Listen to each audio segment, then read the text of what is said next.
Bueno, buenas noches. Vamos a hablar entonces de los filósofos medievales. Como contratamos a una muy buena editora, entonces van a ver acá una imagen de Avicena. Eso espero, si no me veré muy ridícula. Para entender la metafísica aviceniana hay que entender tanto al ser contingente como el ser necesario. El ser contingente, bueno, vendrían siendo todos los seres a los cuales su existencia no es la misma que su esencia, mientras que al ser necesario, tanto su existencia como su esencia son lo mismo. Su esencia es puro acto de ser, de existir, por eso no podría no existir. El ser necesario en este caso es simple, inmutable y perfecto.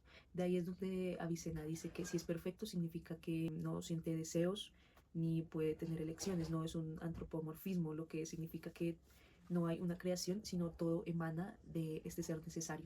Las influencias de Avicena son tanto aristotélicas, como por ejemplo en que la esencia es el mismo acto de ser ya que es totalmente necesario, como también neoplatónicas, referentes al uno de Plotino en cuanto a que todo es emanación del uno. El problema de fe y razón se ve resuelto en Avicena en cuanto a que para estudiar al ser necesario es tanto primordial el conocimiento de la teología como de la metafísica como filosofía primera, sino que se complementan ambas. Listo, pasamos entonces a Averroes, el segundo filósofo de este tercer corte. Foto de Averroes, editora, por favor. Entonces hay que decir que de Averroes se consideró una herejía ya que va en contra de la doctrina cristiana en cuanto a la inmortalidad del alma. Esto es importante debido a que su filosofía realmente es una filosofía inmanentista, lo que significa que todo queda dentro del sujeto. Entonces, ¿por qué esto es así? Bueno, porque Averroes distingue tipos de entendimiento. Para él todo era el entendimiento. Por ejemplo, el hombre es un entendimiento paciente. ¿Qué significa esto? Que todo lo que aprenda el hombre al final simplemente se va a ir a una nube extraterrenal, se podría decir, donde está todo el conocimiento guardado. ¿Esto qué es? Esto es el entendimiento universal o el entendimiento agente. ¿Qué es esto? Este entendimiento agente es todo el conocimiento del mundo, el cual como que le permite al entendimiento paciente entender, aprender, poseer conocimiento, mientras que este entendimiento paciente también va como que alimentando a la máquina. Bueno, segundo día de grabación y misma chaqueta. Bien. Bueno, como tercer autor de este tercer corte tenemos a San Buenaventura. Hay que decir de San Buenaventura que también es llamado segundo fundador. Él hizo parte de la orden franciscana o también conocida como Orden de los Hermanos Menores. Esta fue una orden, una de las órdenes mendicantes más importantes de la Iglesia Católica y fue fundado por Francisco de Asís. Una de las más conocidas obras de San Buenaventura es La Leyenda Mayor, que es una biografía de la vida de San Francisco de Asís. Hay que decir que San Buenaventura, cuando terminó de escribir la biografía de Francisco, mandó a quemar todas las biografías anteriores que se habían escrito de él. También hay que decir que se llama leyenda, no por las connotaciones actuales que se tienen de la palabra como un texto fantasioso, sino es más bien como anteriormente se le decía leyenda al texto por excelencia que había que leer de algún autor. Entonces, hablemos un poco de la filosofía de San Buenaventura. Es difícil decir San Buenaventura. Filosofía de Filosofía de San Buenaventura. Hay una frase muy conocida de San Buenaventura que es: nadie alcanza la verdad sino arde en el amor. Entonces, para explicar un poco esto, hay que decir que San Buenaventura era un místico. Esto quiere decir que creía en la unión con Dios a través de tanto la teología como la filosofía, cosa que ya hablaremos ahorita. ¿Cómo se lograba esta unión con Dios? Para él era la purificación e iluminación de la mente. La purificación de la mente se lograba imitando el camino de Cristo y amando a Dios, mientras que para el de la iluminación habían tres caminos. Primero está el camino del ejemplarismo, que es básicamente ver todas las cosas del mundo exterior, bueno, todas las cosas, como si se tratase de vestigios de Dios.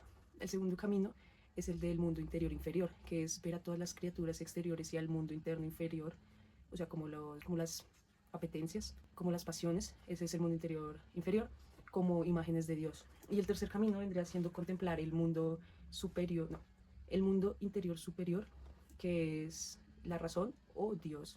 Es de esta manera, a través de la purificación y la iluminación, también que se deja de ver con la razón y se empieza a ver con el amor. Listo, entonces vamos a hablar ahora de la relación fe y razón para San Buenaventura. Hay que comenzar diciendo que la fe juega el papel más importante dentro del pensamiento de San Buenaventura, porque dice que mientras que la fe es certera, las demás ciencias, referente a filosofía y teología, no lo son.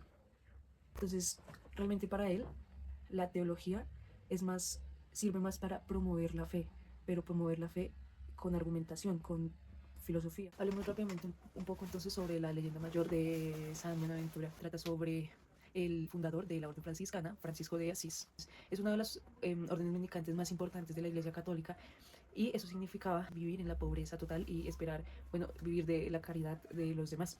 En la leyenda mayor se explica cómo San Francisco de Asís vivía una vida de lujo, ya que sus padres realmente eran unas personas acomodadas que le podían brindar todo, pero en la leyenda se escribe que Dios le había dado el don de la caridad, de la compasión, de la misericordia a San Francisco, lo que hizo que dejara todas sus posesiones y se fuera, bueno, pues se volviera un predicador de la palabra. El punto culmen de la vida de San Francisco, que fue simplemente despojarse de sus cosas e ir a besar a un leproso. ¿Qué significa entonces esta connotación de besar a un leproso?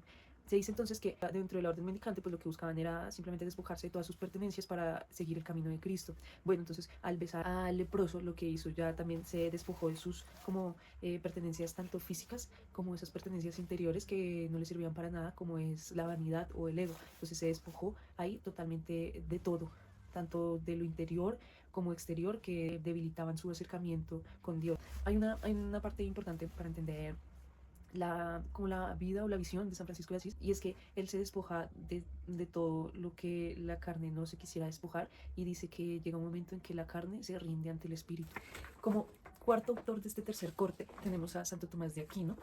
Entonces, una foto de Santo Tomás de Aquino la veremos por acá, o quizás por acá, o quizás por acá, o quizás por todos lados. Espero poder hacer eso en edición realmente. Para hablar un poco de la filosofía de Santo Tomás de Aquino, vamos a hablar un poco sobre un opúsculo que tiene Santo Tomás, que se llama Ente y Esencia. Dentro de este opúsculo, lo que hace Santo Tomás es desarrollar una idea o un concepto que es el ente analógico. ¿Qué es este ente analógico? Significa que cada ente tiene un diferente grado de participación del ser, que vendría siendo Dios. Entonces, estos grados de participación o también grados de perfección lo que hacen es, pues, válgame la redundancia, perfeccionar al ser que los posee. Todo ser, todo ente posee estos trascendentales en diferente medida. Como trascendentales tenemos lo uno, lo bello, lo verdadero y lo bueno. ¿Qué es lo uno entonces? Lo uno, pues, como su nombre lo dice, es una unidad. Se trata de un algo indivisible, que si se divide, pues pierde su entidad. ¿Qué es lo verdadero? Lo verdadero, esta verdad es una verdad ontológica, que significa que ya no es que el entendimiento se adecua a la cosa, sino que el entendimiento se adecua a una mente creadora, que es el trascendental bueno o la bondad.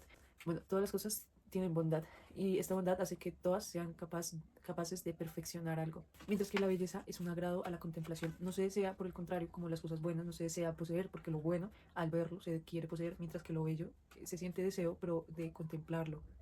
Hablemos sobre la oración dominical. Es uno de sus escritos, yo creo que más sencillos, pese a no ser realmente sencillo. La oración dominical, también conocida como el Padre Nuestro. Santo Tomás de Aquino dice que en esta oración hay que confiar plenamente porque tiene 5 cualidades que son esenciales para una oración. Primero, que es segura, es recta, devota, ordenada y humilde.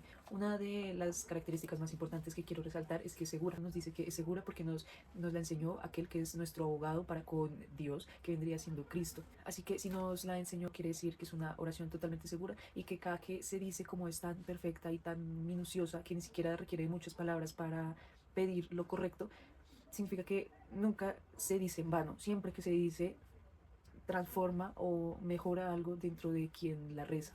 No la vamos a decir toda por falta de tiempo del video, de extensión del video, pero aún así quisiera resaltar uno de los puntos claves. Por ejemplo, está el aspecto de decir que es Padre Nuestro. Entonces acá no apartamos a las demás personas, sino que ya de por sí estamos pidiendo por todos nosotros, por toda la humanidad, a quien merece nuestra imitación, que es lo más importante, pues porque recordemos que en este caso Dios es perfecto. La petición número 2 dice: venga a nosotros tu reino. Aquí quiere demostrar que cuando la pedimos, simplemente estamos dispuestos de cualquiera que sea la voluntad de Dios, y se espera y se desea. Y el reino de Dios viene siendo justo. Es una libertad utópica, perfectísima, y está lleno de abundancia. La petición número 4, que es danos hoy el pan de cada día, dentro de la cual nos está invitando a no preocuparnos por estas cosas terrenales, cuando al fin y al cabo, pues primeramente todo lo que necesitamos está en nuestra mano, que vendría siendo como nuestra virtud y nuestra creencia en Dios. Respecto a la petición número 6, y no nos dejes caer en la tentación, esta me parece interesante porque, como lo había mencionado en clase, no nos dice que no nos ponga tentaciones, sino que no nos deje caer en ellas. ¿Y esto por qué? Bueno, porque realmente la tentación es como una prueba que todo aquel que sabe que está entrenado en la virtud quiere tener, no sé, quizás para demostrar que sí la tiene, que sí es virtuoso. Amén. Hablemos de la filosofía y los soportes de Guillermo de Ockham. Empecemos primero con el problema de los universales. Ockham afirma entonces que los universales no existen. Dice que son simplemente nombres. Esto hace que su filosofía se llame nominalismo, que viene de latín nomen, que es nombre. El ser del gato Esta afirmación da cabida al pensamiento científico y empírico, ya que rechaza los entes abstractos como por ejemplo el ser gato de el gato, o a mi parecer cualquier concepto teológico. Quizás sea por esto por lo que su filosofía dio paso a que se dividiese entonces la fe y la razón. Su nominalismo lo obligó a ello. Ya tocando el tema, hablemos de la separación entre fe y razón. Al negar los universales, o sea, los entes abstractos, y reducirlos únicamente al lenguaje, significaba entonces que la razón ya no podía explicar como venía siendo a la fe.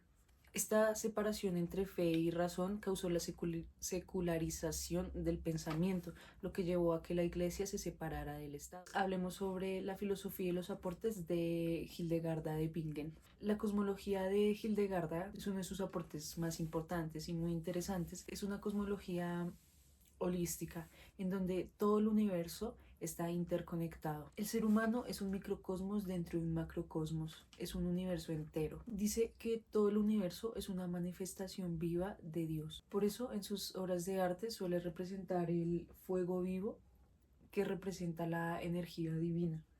La fe y la razón, o sea, la teología y la ciencia dentro de Hildegarda de Bingen tienen un aspecto muy curioso, y es que toda su vida encarna su pensamiento filosófico, y esto es que ambas ciencias se complementan, ya que como dijimos al principio todo está interconectado. Entonces es por eso que ella unía la medicina, la música, la astronomía, la mística, la pintura, el arte con su fe.